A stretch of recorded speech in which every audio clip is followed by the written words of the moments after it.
Bonjour à tous, donc Vincent Grandin, donc moi je m'occupe du digital, du marketing et du développement pour les régies de Rossel France. Alors Rossel France, c'est le troisième groupe de presse quotidienne régionale en France et c'est le premier groupe média au nord de Paris, et on a, pas mal de types de PQR, donc de presse de quotidienne régionale, pardon, notamment La Voix du Nord, Le Courrier Picard en Picardie, l'Union du côté de Reims ou encore Paris Normandie du côté de Rouen ou du Havre. Voilà et donc on est, aujourd'hui donc le premier groupe média au nord de Paris. Donc moi je m'occupe de toute la partie innovation, toute la partie digitale et marketing pour, les régies, donc pour, toute l'offre publicitaire de ces, titres de presse, voilà et donc chaque jour, on touche plus de 3 millions de contacts, au travers de nos environnements qui soient print, hein, puisqu'on fait encore des journaux papier ou digitaux avec nos sites. OK, donc tu t'occupes aussi de la partie print? Oui, je m'occupe aussi de la partie OK. print, mais nos enjeux étant de transfo étant très digitaux et venant du digital, aujourd'hui, je m'occupe plus de la partie digitale, mais évidemment, le lien entre le print et le digital reste quand même très fort, et assez complémentaire pour aller toucher l'ensemble des cibles, que l'on cherche. OK et bah, si tu es prêt et si tout est bon, on peut te laisser dérouler. Moi, du coup, je vais essayer de suivre pour te mettre à peu près les slides en même temps et Je te prête ça, si Je vous dis si oui. voilà let's go. et bah, let's go. Bon courage. Merci. Bonjour, rebonjour à tous. Donc l'idée là, c'est d'échanger ensemble sur, la e-réputation. Je me suis connecté peu de temps avant et donc j'ai vu qu'on en avait déjà un petit peu parlé. Comment les médias, deviennent garants de confiance. On peut avancer et donc voilà, 3 chiffres clés, pardon. Le premier c'est, sur justement la confiance et les utilisateurs, les consommateurs. 90 des consommateurs lisent des avis en ligne avant de visiter une entreprise. 84 font autant confiance aux avis en ligne, qu'une recommandation d'un proche et c'est là où le proche est vraiment le garant de confiance plus, plus, plus et donc quel est l'acteur qui génère, autant de confiance? Un peu moins quand même qu'un proche, mais quel est l'acteur média qui a aujourd'hui, le plus de confiance? Le premier, c'est le JT, c'est le JT du 20h. Alors c'est un peu compliqué de se positionner dedans, mais le deuxième derrière, c'est la presse quotidienne régionale et on le verra après avec quelques chiffres. Aujourd'hui, on est le deuxième média dans lequel les Français ont le plus confiance et à l'ère des réseaux sociaux, des fake news, de tout ce qui peut se passer, notamment sur X, et cetera, on va le voir juste après, ou des sites générés, 100 par IA qui pullulent et qui peuvent donner de la désinformation. C'est important de rappeler ça et de rappeler le contexte dans lequel on est et à quel point la PQR reste la presse quotidienne régionale, donc reste une boussole, dans le quotidien des Français et donc va jouer un rôle crucial dans la e-réputation. On peut passer, ouais, ouais. Tac, là aussi, c'est donc ce que je vous propose, c'est justement de travailler, en 3 étapes, cet après-midi. Un peu les étapes du funnel finalement. Le premier c'est, l'autorité de marque et le SEO et expliquer comment on travaille son autorité de marque et donc son branding, sa visibilité et que finalement la conversion commence bien avant la conversion. C'est comme ça que s'est finie la conférence précédente, donc je trouve ça parfait. Presse et réputation, le bon duo, donc là, c'est comment on travaille la considération de la marque, et comment la presse joue un rôle crucial là-dedans et puis pour terminer, du contexte à la conversion, transformer la confiance en performance. Ça, c'est pas trop mal parce qu'on est tous un peu là quand même, pour aller chercher de la conversion et de la perf. Alors si on démarre du coup, par cette phase de notoriété, de visibilité, la conversion commence bien avant la conversion et je vais, introduire juste après, tu peux passer la slide. Merci. Avec ce premier chiffre, 45,7 des requêtes Google contiennent des mots-clés de marque. Alors on l'a en détail juste après, c'est Ahrefs qui l'avait sorti et donc on voit qu'en fait, le positionnement de la marque et la notoriété de la marque restent hyper important aussi pour le SEO puisque, près d'une requête sur 2 a un nom de marque dans sa requête et donc travailler sa notoriété spontanée, sa notoriété de marque, c'est hyper important pour pouvoir continuer à adresser, sereinement, près d'une requête sur 2 aujourd'hui sur les moteurs de recherche.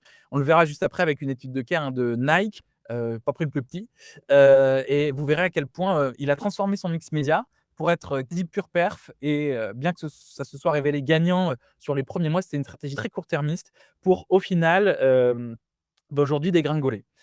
Donc on peut continuer, mais c'était important là de se dire: «OK, aujourd'hui, près d'une requête sur 2 a un nom de marque. Donc comment je fais pour que ma marque existe?» Je sors un petit peu, du SEO et pour parler un petit peu de d'attention et de publicité parce que, heu, il faut faire du branding en fait mais il faut savoir le faire efficacement. Parce qu'aujourd'hui, en moyenne, un Français est exposé à 1 200 messages publicitaires par jour et donc c'est comment exister dans, cette multitude de messages publicitaires qui sont, donnés aux consommateurs et aux utilisateurs français. Comment on arrive à générer de l'attention? Et aujourd'hui, les marques sont vraiment dans une bataille, c'est la bataille de l'attention, et c'est comment exister dans cet environnement. Alors, il y a des clés pour ça, et on va voir que la presse n'est pas en reste. Voilà, merci. Donc, qu'est-ce que l'attention? Petit cours sur l'attention, ça paraît assez dingue, mais donc c'est 3 éléments, importants: la visibilité authentique, l'expérience utilisateur, le contexte et les audiences. L'attention aujourd'hui, jusque-là, on mesurait, sur des bannières publicitaires de type display ou, de la vidéo in stream, on mesurait simplement la visibilité. C'est-à-dire qu'il fallait que pendant 1 seconde, ce soit affiché sur l'écran de l'utilisateur et on était bon. L'attention va beaucoup plus loin et utilise 15 critères. Évidemment, il y a, en fait, c'est basé sur l'eye tracking, sur un panel qui ensuite rentre dans un Graph ID et qui permet justement de venir extrapoler et par intelligence artificielle, de venir déterminer les bons critères sur lesquels on considère, que la campagne a généré de l'attention. Alors, dans ces critères, on a, la visibilité de la publicité, c'est ce dont je parlais, la proportion de la publicité utilisée sur l'écran, la durée de la visibilité, la position de la publicité dans l'écran actif et l'audio on ou off. Ça fait 5 critères qui sont importants et donc là, c'est comment, les sites sur lesquels vous décidez d'acheter de la publicité, heu, encadrent cette publicité parce que, on a souvent des techniques pour faire en sorte que la publicité et vous le savez quand vous allez sur un site, soit toujours affichée sticky sur l'écran, comment dire? Viennent de polluer, une partie de l'écran au détriment du contenu et bah, ça ne évidemment, ça ne génère pas d'attention, pour autant ça génère de la visibilité. Donc c'est là où il faut trouver la visibilité authentique. De la même manière, audio on ou off, quand vous faites de la vidéo, quand l'audio s'active, naturellement en tout cas ou avec une demande de l'utilisateur, bah, forcément ça, multiplie, par 5 par 10 l'attention de l'utilisateur sur cette publicité. C'est pour ça que des marques comme TF1 ou M6 se sont lancées dans TF1+, M6+, pour avoir cet environnement de télé, grand écran, pour mettre la vidéo avec le son on et venu au détriment, d'un YouTube parfois, mais aussi des sites médias. L'expérience utilisateur reste hyper importante et tant mieux. C'est le nombre de publicités affichées simultanément sur une page, l'encombrement publicitaire linéaire, la durée du contenu, le ratio du temps de publicité sur le contenu, l'origine du trafic et le rafraîchissement automatique. Là aussi, je pense que on a tous en tête un site sur lequel on se connecte et d'un seul coup, c'est le sapin de Noël, il y a des publicités de partout et il y a une ligne de contenu au milieu et pour scroller, bonne chance et ben c'est exactement ça. Ces sites ne génèrent pas d'attention, génère une multitude d'appels, d'impressions, mais pour autant ne génère pas d'attention. Il faut faire attention à ça, sans mauvais jeu de mots. Donc il faut travailler un bon ratio entre publicité et contenu. Par exemple, chez Rossel, on a décidé de mettre, une publicité maximum tous les 2 paragraphes et surtout, il y a des tailles requises pour chaque paragraphe pour considérer que c'est un paragraphe, pour justement limiter l'encombrement de la publicité. L'encombrement publicitaire linéaire, ça, c'est plutôt sur la télé ou la radio et vous le savez, plus vous avez de publicité, plus la publicité est au milieu de tout ce tunnel de pub, moins vous avez d'attention. L'origine du trafic, c'est parce que beaucoup de sites aujourd'hui font du paid, même des sites médias, hein, et donc ont, un trafic qui est un peu, picousé, qui est pas assez organique et donc ça peut jouer aussi sur l'attention et puis contexte et audience, proximité sémantique de la page, correspondance de la langue et interaction positive et négative. Le point le plus important, c'est évidemment la proximité sémantique de la page et c'est la façon dont vous allez targeter votre publicité. Hem, Aujourd'hui, on parle beaucoup de data et donc d'essayer de cibler par data, mais le ciblage par contexte et par sémantique reste tout aussi pertinent et tout aussi efficace. Il y a des études qui l'ont démontré. Pas plus tard qu'en ce moment, on est en train d'A/B tester une campagne entre data et contextuel sémantique et on voit que les perfs sont, quasi ISO, ils sont même parfois un peu supérieurs sur le sémantique avec des qualités de session, derrière générées chez l'annonceur qui sont, plus importantes, enfin plus quali. Donc la proximité sémantique de la page reste hyper importante, heu, lorsque vous devez, travailler une campagne de branding, et de notoriété. Voilà les 15 critères qui mesurent aujourd'hui, l'attention. Alors si je rentre dans le détail, l'un des premiers critères, ça reste et vous l'avez vu, la brand safety. La brand safety, c'est la protection de la marque et c'est là où j'y viens. Beaucoup de sites sont apparus ces derniers temps, hem, des sites 100 générés par IA qui ont, produit des fake news qui sont remontés dans Discover, hein. Google les chasse, mais il est parfois pas assez rapide et il trust pas mal de positions dans Discover. Le premier que j'ai pris là, s'appelle la Plasturgie. Il nous a fait beaucoup de tort, côté La Voix du Nord, parce que là, vous avez dès mai, Decathlon fermera 25 magasins et la liste des villes est dévoilée et dedans, il y avait un Decathlon à Arras, donc qui est sur le territoire de La Voix du Nord, dans le Pas-de-Calais, ce Decathlon, en réalité, ne ferme pas comme les 25 autres, personne ne ferme. D'ailleurs, vous je pense que vous avez eu beaucoup d'articles là-dessus en mode, Jiffy, c'est terminé, Untel, c'est terminé, alors qu'en réalité, c'est un magasin qui ferme. Et donc, c'est ces sites qui viennent générer une audience hyper fake, avec de la fake news et ça a eu un impact très fort, hein, sur le magasin parce que, bah, forcément les salariés se sont dit: «Bon, bah, voilà, le magasin ferme, on n'était pas au courant, qu'est-ce qui se passe?» Les clients à ce moment-là ne viennent plus et ça peut avoir des impacts assez importants sur le business. Donc ces sites-là sont nourris par Google AdSense aujourd'hui et AdWords, enfin Google Ads de manière générale, et la partie display qui vient, dedans.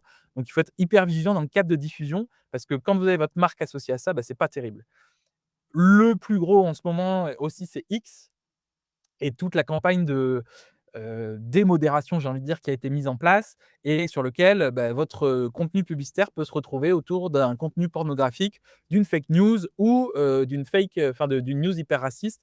Donc il faut être hyper vigilant dans la façon dont vous, paramétrez et targetez vos publicités, parce que c'est de là que démarre votre e-réputation en réalité.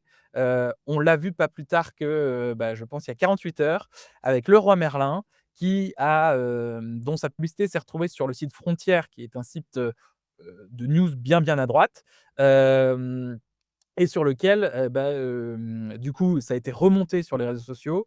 Leroy Merlin s'est excusé et a retiré la publicité et in fine, c'est un bad buzz puisque c'est les comptes d'extrême droite qui lui tombent dessus et donc il y a une étude qui est parue là, ce matin où jusque-là, je crois que c'était 60 des mentions sur les réseaux sociaux de Leroy Merlin étaient neutres et on est passé à 60 de négatifs puisqu'il y a toute une sphère qui s'est mise en route sur le sujet pour, justement accélérer, et mettre en évidence le choix de Leroy Merlin et donc si vous n'avez pas envie de vous retrouver là-dedans, en tout cas pour protéger ces marques, l'idée c'est simplement de choisir le bon câble de diffusion dès le départ. Puisque quand on prend un câble de diffusion trop large, voilà, on se retrouve sur ce type de site et ça a un impact très fort, sur la marque. Donc le brand safety, c'est hyper important et le câble de diffusion reste hyper important. Slide suivante. La bonne nouvelle, c'est qu'il existe des sites, dans lesquels le contexte éditorial est vérifié par une rédaction journaliste, où il y a des portails avec un écrin sémantique très fort, une audience connue, certifiée et engagée et une expérience utilisateur respectée. Ça s'appelle la presse quotidienne régionale.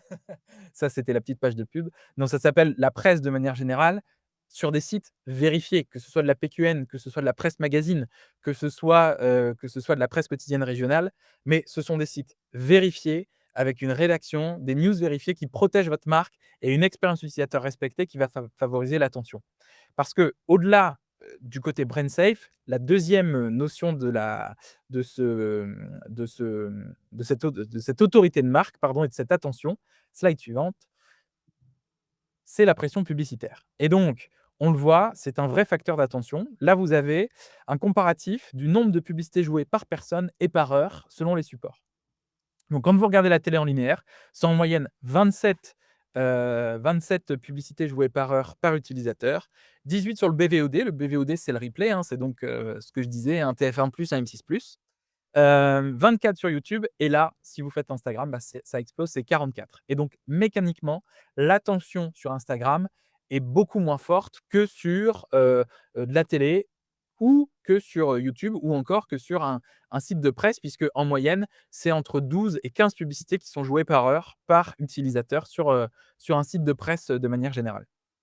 Tout ça nous amène, si on va juste après, voilà, à avoir un benchmark sur l'attention et donc on a mené un benchmark sur nos inventaires, versus les réseaux sociaux, versus l'open web de manière générale et donc ce qu'on voit, c'est qu'en général, sur un titre, de presse, par rapport à Instagram, par rapport à TikTok, on génère 4 fois plus d'attention, que ce soit en vidéo ou que ce soit sur des formats display, impactants et mais respectueux quand même de l'utilisateur.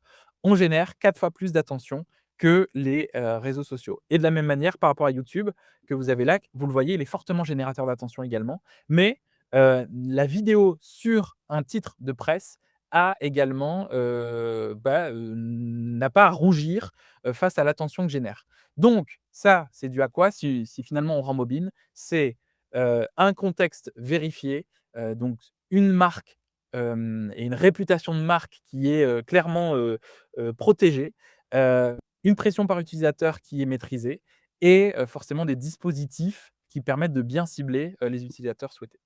Tout ça génère une attention positive. Du coup, voilà, ça, c'est le CPM moyen sur les réseaux versus le CPM moyen en façade chez Rossel ou pour tout titre de presse. Mais finalement, quand on le relie à l'attention que génère 1000 affichages sur un site de presse ou sur un réseau social, et ben, ce que l'on voit, c'est que Rossel n'est pas et de loin, n'est pas si, cher que ce qu'il peut paraître en façade. Parce qu'en réalité, pour 1000 impressions diffusées, vous en allez avoir beaucoup plus qui vont générer de l'attention par rapport à Instagram, à Facebook ou à TikTok.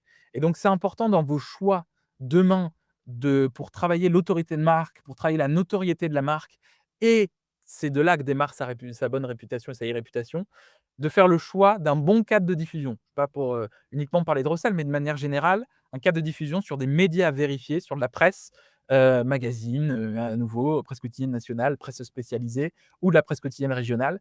Mais c'est hyper important de choisir le bon cadre de diffusion dès le départ, pour générer l'attention et vous le voyez, ça vous amène un meilleur ratio sur le coût d'achat.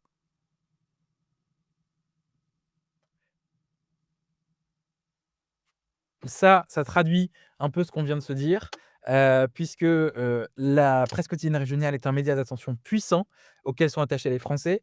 80 des Français la consultent au moins une fois par mois et surtout 39 des lecteurs quotidiens y consacrent plus de 20 minutes par jour. On a démarré ce webinaire en parlant de: «Est-ce que je gère le print?» La réponse est oui et en fait le print est aujourd'hui le journal papier est aujourd'hui le support sur lequel l'attention générée est la plus importante, de loin. Parce que c'est un temps qu'on consacre à lire, 20 minutes par jour, hors des écrans et donc c'est là où la notoriété de marque est aussi, la plus forte et la mémorisation de marque la plus forte.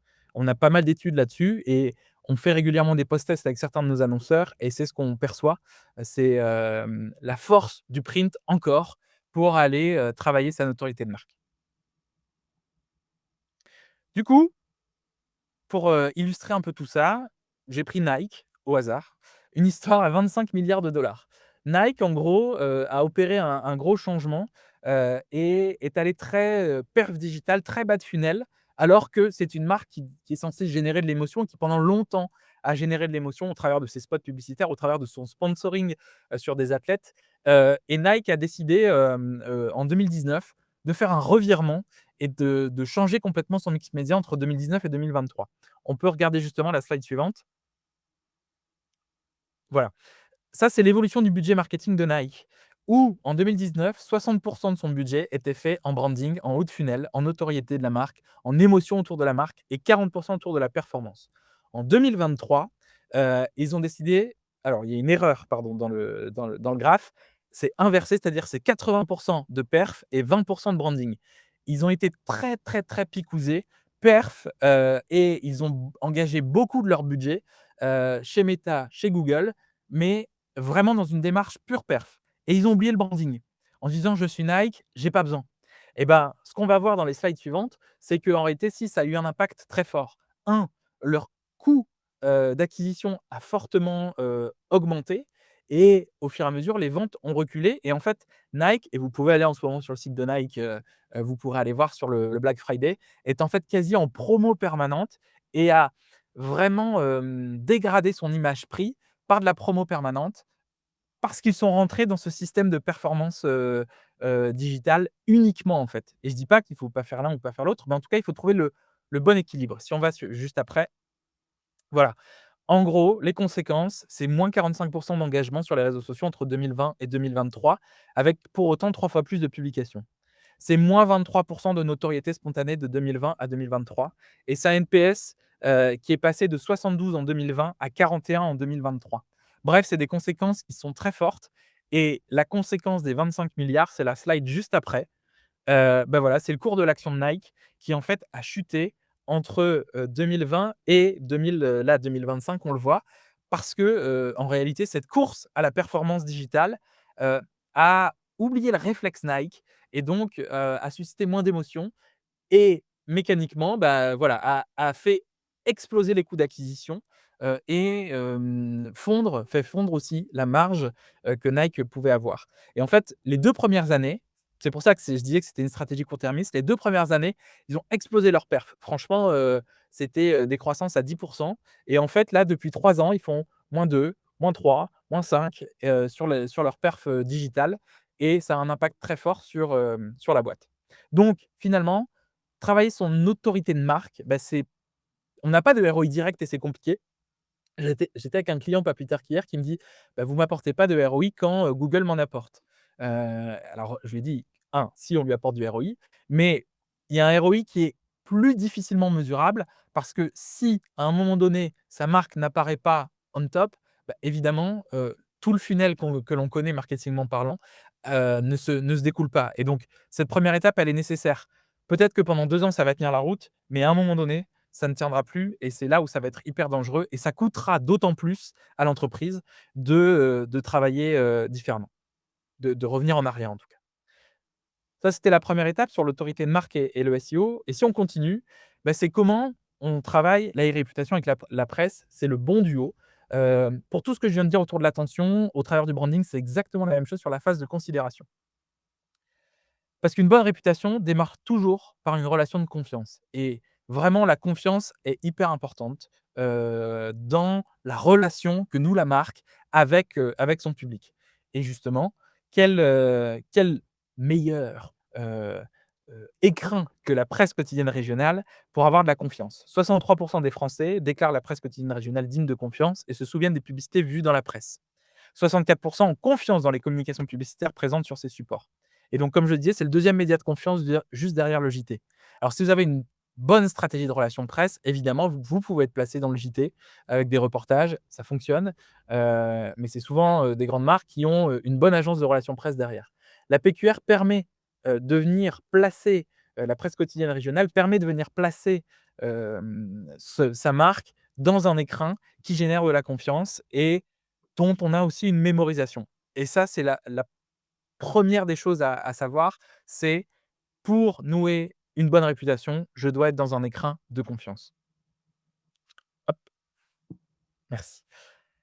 2 façons de le travailler, soit la réputation de l'entreprise et donc là, je vous ai pris un exemple avec, un de nos titres, l'Union qui est, et donc on est là dans une de nos verticales lifestyle où on parle d'un cuisiniste, Schmitt-Reims, des cuisines accessibles de qualité pour primo-accédants et promoteurs et donc on rédige un contenu où le mot-clé sera le nom de l'entreprise.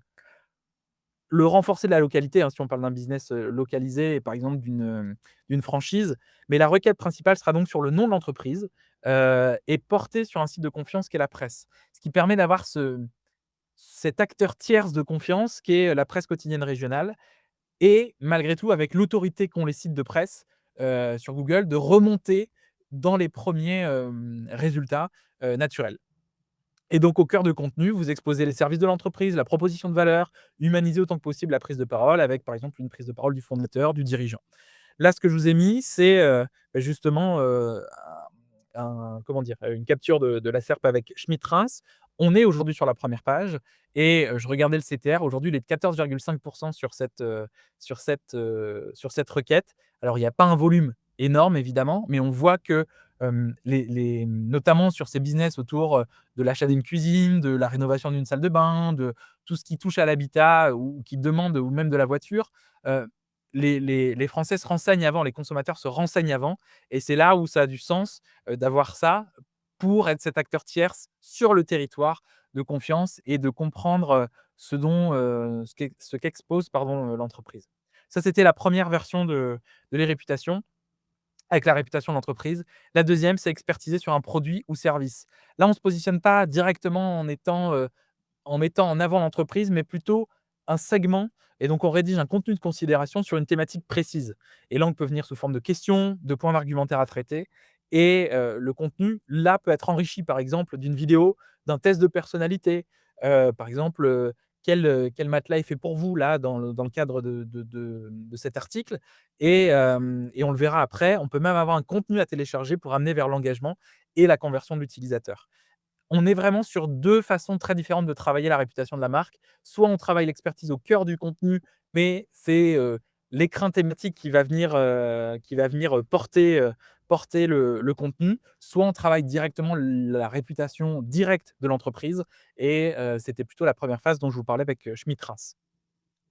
Selon, ce qu'on décide, on a, la première étape, un contexte à optimiser. Soit vous avez un contexte géographique, parce que vous parlez d'un business localisé, même si vous êtes, par exemple, avec des franchisés ou un réseau. Donc pour s'adresser à un territoire en particulier, la presse quotidienne régionale reste l'allié principal pour le coup, dans un contexte local précis. Et quoi de mieux que d'être dans le contexte de Reims pour parler de Schmitt Reims? L'on peut être aussi thématique. Ça, c'est selon le secteur de l'entreprise et la thématique de l'article. Et là, il y a des verticales de contenu spécifiques qui sont à privilégier, soit au sein d'un titre de presse, hein. Je prenais l'exemple, par exemple, là, vous avez vu Instant, autour de l'Union. Instant, c'est la marque lifestyle, de l'ensemble des titres de presse de Rossel en France. Et donc c'est une marque puissante parce qu'elle est commune à l'ensemble des titres. Mais donc c'est vraiment dédié au lifestyle, et on y retrouve l'écrin et tous les articles rédactionnels autour du lifestyle. Mais dans ces cas-là, on peut privilégier aussi des sites, thématiques type magazine, et cetera. Le deuxième, c'est travailler son amplification. Soit vous êtes sur uniquement de l'hébergement, et donc le contenu est seulement hébergé mais non amplifié sur une cible via des canaux autres que le SEO, et en fait là, vous achetez purement et simplement l'autorité du domaine, sur, un mot-clé précis en lien avec, une thématique et un annonceur, spécifique. Soit, et c'est plutôt le cas sur la deuxième partie de ce que je vous exposais là, comment mettre en valeur un service, un bien, et bien là, on est en capacité de garantir des visites, et donc on met des leviers, paid en place pour garantir un trafic qualifié sur la page de contenu du média. Ce qui permet parfois de retravailler l'étape 1 qu'on a vue juste avant, autour de la notoriété de marque, mais on rentre dans une phase de considération. Par exemple, chez Rossel, la façon dont on travaille les visites garanties, nous on appelle ça la lecture garantie. C'est comme une visite, simplement on garantit que le temps passé sur la page, il est supérieur à 1 minute. Ça veut dire que l'utilisateur aura scrollé suffisamment, se sera suffisamment engagé avec le contenu de marque pour faciliter sa mémorisation. On peut hop, voilà. Ça, c'était la deuxième étape, c'est comment on travaille l'e-réputation, comment on travaille la considération, et là, le contenu de marque sur les sites médias est vraiment, hyper important, par rapport à ça. La dernière partie, bah, c'est, évidemment comment on passe du contexte à la conversion et transformer la confiance en performance. C'est pas mal, justement, un contenu de marque orienté performance, est-ce que c'est possible? La réponse est oui. Pour ça, il faut construire une architecture de contenu.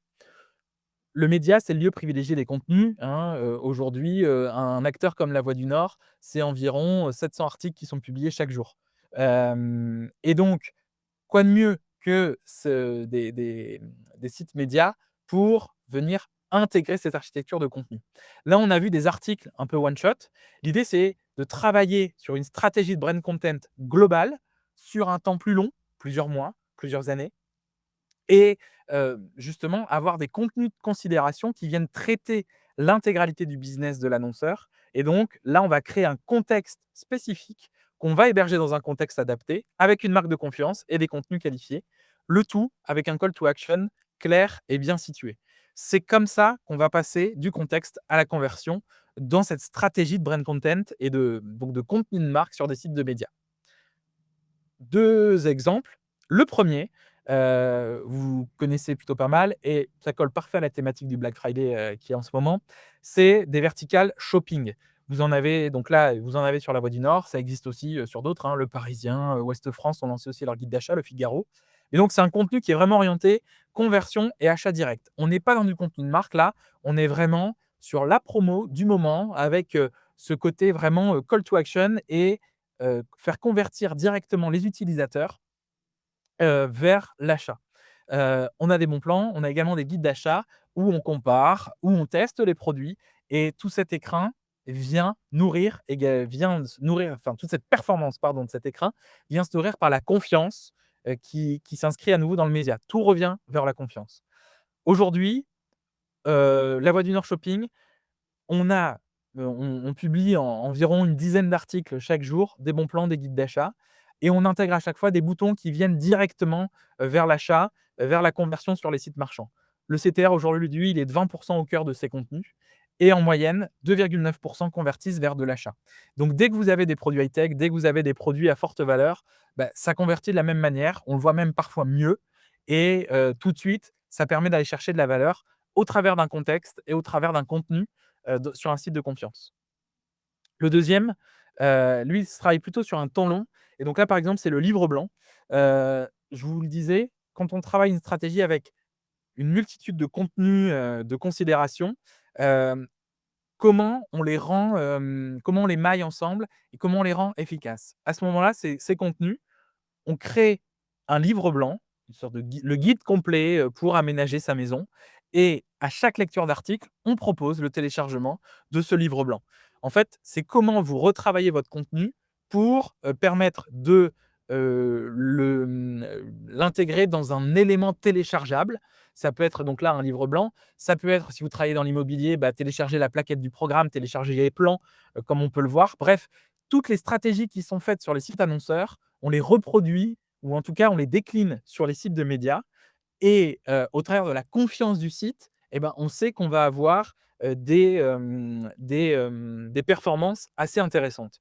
Aujourd'hui sur cet environnement par exemple, là celui-là en particulier pour cet annonceur, c'est plus de 5 000 visites qualifiées qui ont été générées, et c'est, 1,6 des liens qui sont intégrés ou des boutons de téléchargement qui sont transformés.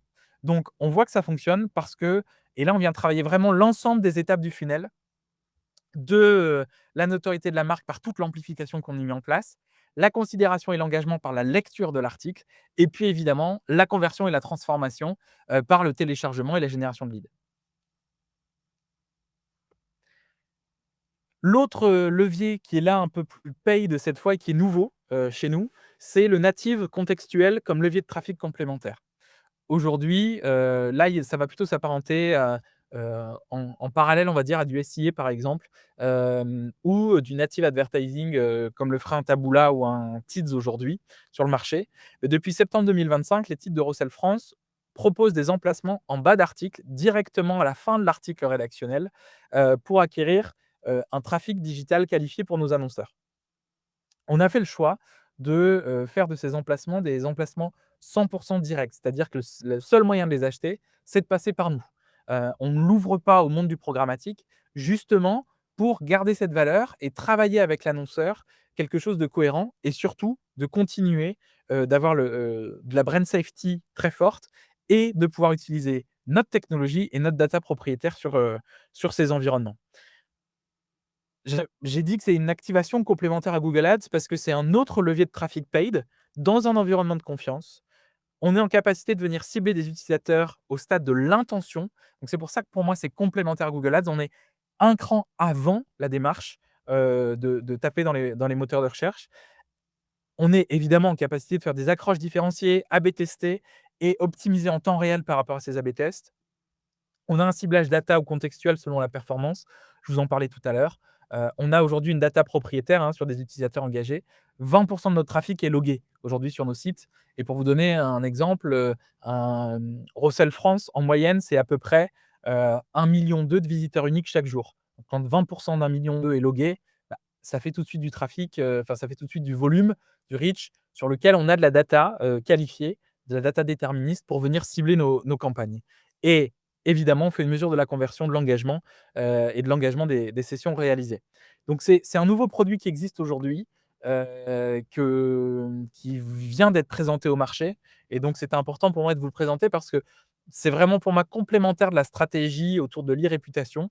Là, on a travaillé pour un annonceur dans le B2B, dans lequel on est venu et activer du netlinking orienté e-réputation et du brand content et également, cette notion de, native ad au CPC pour venir, chercher un trafic qualifié sur base de notre data propriétaire B2B. J'ai justement, quelques cases à vous montrer. Le premier, c'est l'école IT. Donc c'est une école, d'IT, comme son nom l'indique, ce qu'il souhaitait, c'était justement aller générer, du trafic sur son site pour parler de ses portes ouvertes et générer des inscriptions pour son école. Il y a 3 campus aujourd'hui en France. Il y en a un à Amiens, un à Valenciennes, à côté de Lille et un, à, Orléans et donc on a travaillé toute cette activation et ce qu'on a vu sur cette étude de cas, si on va à la slide juste après, ce qu'on a pu, apercevoir, c'est que, je vous passe là le case, hein, qui est, et on peut échanger dessus, si vous le souhaitez, mais on a vu qu'on avait des sessions 2,5 fois plus engagées que celles provenant des campagnes social paid. Donc ça veut dire que par rapport au trafic qui était, payé, sur Meta, le trafic qui provenait de ces environnements était 2,5 fois plus engagé. Et donc c'était hyper intéressant. La campagne continue et on voit que ça se perdure, là, sur ce mois de novembre. La bonne nouvelle aussi, c'est que 10 des visites avaient généré le téléchargement de la brochure et donc généré des contacts pour l'école qui a réussi du coup à remplir, ses classes sur les 3 campus, français. La suite? Ah bah, c'était tout. Ah bah, je suis allé peut-être un peu vite. Mais donc, j'avais également eu une autre, là je peux vous le faire à l'oral. On a travaillé également une campagne pour de la géothermie et de l'habitat et ce qu'on a vu sur cette typologie d'activation, c'est qu'on avait un ROI de 7, par rapport donc de CA généré pour l'annonceur versus son investissement et donc c'était assez intéressant de l'activer comme tel. Voilà, je vais peut-être aller un peu vite, mais c'était les différentes étapes du funnel version, média et version, la noto, la considération et oui, le média peut faire aussi de la conversion. L'important, c'est la qualité de ce que tu as dit et ça, pour le coup, Ouais. c'était vraiment très, très lourd. Heu, pour le coup, on a un résumé de la journée par, Ulysse qui a vraiment été le plus long. Vraiment merci pour cette journée, c'est full valeur et franchement bravo à tout le monde parce que, voilà, il y a vraiment eu une belle édition pour le coup. Voilà, avec beaucoup d'informations. Donc je pense que le replay va être très important parce que c'est vrai que par contre, cette année a été très remplie. Donc, cette version a été très remplie, donc voilà, on a dû, dérouler. Mais le replay va vraiment être important pour ça. Moi sur ça, ce que j'aimerais revenir, c'est sur l'exemple, Laura Merlin, on a vu passer des questions Ouais. là-dessus. Il y a toujours la question du bad buzz. Est-ce que, bah, justement, c'est quand même utile d'en avoir ou pas, de ça? Et parce que là, mine de rien, bon, bah, voilà, j'ai vu, bah, quand on recrute mal son CM, on a vu plein de choses là-dessus. Voilà, on a vu plein de blagues passer là-dessus. Mais en vérité, au final, on a parlé d'eux. Et oui, Donc est-ce que du coup, on peut considérer quand même que le bad buzz est utile? Est-ce que des alors fois, c'est pas un peu cherché, tu vois? il y a 2 exemples, parce on est quand même assez fourni en bad buzz ces derniers temps. Il y a Leroy Merlin et il y en a un juste avant, qui est arrivé, qui là n'est pas digital, mais qui s'appelle le BHV Shein. Ouais, pareil. Et pour le coup, je trouve que c'est 2 stratégies complètement différentes. C'est-à-dire que d'un côté, il y a le BHV et Shein qui assume, mais à 2000 et le gars, il va sur les plateaux télé, il a pas été très bien briefé et à la fin, pour le coup, le bad buzz est pas très bon pour lui et c'est ce qu'il cherchait. Il l'a dit cash, il dit: «Moi, tant qu'on parle de moi, on est cont» enfin moi, pour lui, un bad buzz, c'est un bon buzz. Voilà. Parce qu'on parle de lui. Mais sauf que ce que l'on voit l'impact, c'est que le BHV est en train de, se vider en tout cas de son historique, de commerçant. Ça met en difficulté quand même son modèle économique et surtout, ce qu'il a pu, la promesse qu'il a pu faire concernant Chine n'est pas au rendez-vous puisque les prix pratiqués ne sont pas celles de la plateforme, ne sont pas ceux de la plateforme. Donc là, le bad buzz, il est vraiment pas bon parce que un, le gars, il a pas bien été coaché et il a engendré quelque chose qui le dépasse finalement et donc ça pue un petit peu pour le BHV. Pour Leroy Merlin, pour moi, c'est un peu différent parce que alors, qui plus est, là, on est en plus de ça et donc je vais pas me glisser sur ce terrain-là, mais il y a du politique qui rentre là-dedans et là, c'est pire que tout. C'est très compliqué parce qu'en fait, ce que je voyais dans l'étude, c'est que la part de neutre s'est drastiquement réduite et finalement, tu as les pour, tu as les contre et donc tu as 2 clans et tu as ceux qui disent: «Ah bah, Leroy Merlin, il a des valeurs, donc j'ai les mêmes valeurs que lui, je vais y aller» et en fait, tu as beaucoup de gens aussi qui et c'est là où pour moi le bad buzz reste un bon buzz concernant Leroy Merlin parce que, aujourd'hui, quand ils vont faire du bricolage, je pense qu'ils n'ont pas prévu de faire 50 kilomètres et d'aller à un casto qui est beaucoup plus loin, ils iront toujours dans leur Leroy Merlin. J'ai vu beaucoup de faux paniers se créer à des 17 000 € là, des watts millions d'euros, en disant: «J'annule tout». Heu, Gars, tu avais rien fait à date, tu as créé ton panier et cetera. Mais donc ça fait parler de la marque et du coup, ça remet en avant les valeurs de la marque et je trouve ça plutôt positif, à tel point je me glisse 30 secondes sur le politique quand même, à tel point que la gauche, qui condamnait les muliers, qui sont donc les propriétaires, de pour évasion fiscale de Leroy Merlin, sont venus dire: «C'est super Leroy Merlin, je vais aller faire mes courses». Donc bref, on voit que tout tout bouge très vite, mais on doit vraiment mesurer chaque chose et en fait, parfois, vaut mieux prévenir que guérir. C'était ça mon propos vis-à-vis de Leroy Merlin. S'il avait eu le bon cadre de diff dès le départ, le site ne serait pas dans ce cadre de diffusion et on aurait évité cette polémique, qu'elle soit positive ou négative. La marque, y touche toujours un petit peu à un moment donné.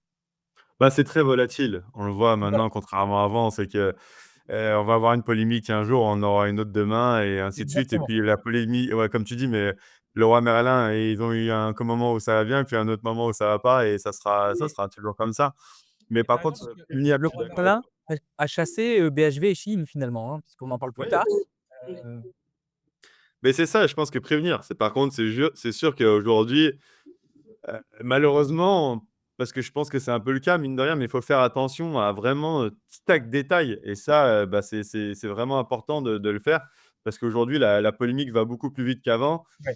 Voilà, les réseaux sociaux ont du bon, du moins bon et ça pour le coup, voilà, est-ce que ça valait encore une fois autant de se plaindre? Bon, voilà, il a fait un lien sur un mauvais site, moi aussi je suis pas forcément fan, mais voilà, est-ce que ça valait d'aller Mais aussi loin que ça? C'est toujours la question qu'on peut se poser, ouais, moi j'en doute, mais bon, en réalité, il aurait pas dû répondre, ils auraient dû désactiver ça dans le code Oui, de voilà, diff tu enlevais les et liens, tu et dis la marque cliques pas, tu était enlevais les liens, préservée. tu pas fait gaffe et puis on passe à autre chose, quoi.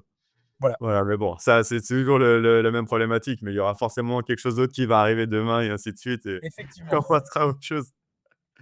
OK. Bah, merci beaucoup pour cette superbe conférence. Merci encore une Bah, fois à merci à tous vous. les conférenciers du jour. Merci d'accepter notre invitation à chaque fois et Oui. de venir partager autant d'informations. Le replay sera disponible sur la chaîne YouTube de Links Garden, les précédentes versions, aussi. Voilà, donc n'hésitez pas à venir nous faire un retour là-dessus. Vincent, retrouvez-le sur les réseaux sociaux, retrouvez-le avec sa belle boîte et n'hésitez pas, pareil, à aller le chercher pour faire de pour faire de l'e-réputation, pardon. Voilà, c'est un sujet qui est Et vachement important, puis encore une fois, hein. Vas-y, vous vas-y, pou Malik. l'autre vous pouvez retrouver tous les médias, du groupe Russell chez Linksgarden. Donc si vous avez des besoins en termes de campagne de médiatisation et tout ça, n'hésitez pas à venir nous voir aussi, sur cette partie-là. C'est clair et puis, bah, c'était un peu l'objectif de la journée justement, mais quand on parle SEO, Stéphane l'a dit, très bien aussi tout à l'heure, on parle de plein de choses. Voilà, il y a plus simplement, technique, contenu et puis un peu de backlinks. Voilà, il y a plein de choses autour et là, Vincent, ce qu'il vient de vous présenter, bah, c'est un réel plus. C'est un réel plus pour les réputations, mais c'est un réel plus pour le SEO, pour la marque, Bien. pour l'IA, pour tout, quoi. Là, c'est vraiment, ça englobe vraiment beaucoup d'actions. Bah, c'est là où tu en venais, de faire un article média une seule fois et vraiment englober, une campagne de médiatisation qui sont vraiment 2 choses différentes où il y en a un Exactement. où le ROI sera beaucoup plus faible, enfin, mesurer un retour sur un Il y a article l'URL presque une direct fois. en tout cas, ouais, tout à fait. Oui, Ouais, voilà. exactement. Alors qu'une campagne de médiatisation, ça reste, quelque chose de compliqué à mesurer, mais c'est quand même plus simple que juste un article. Ouais.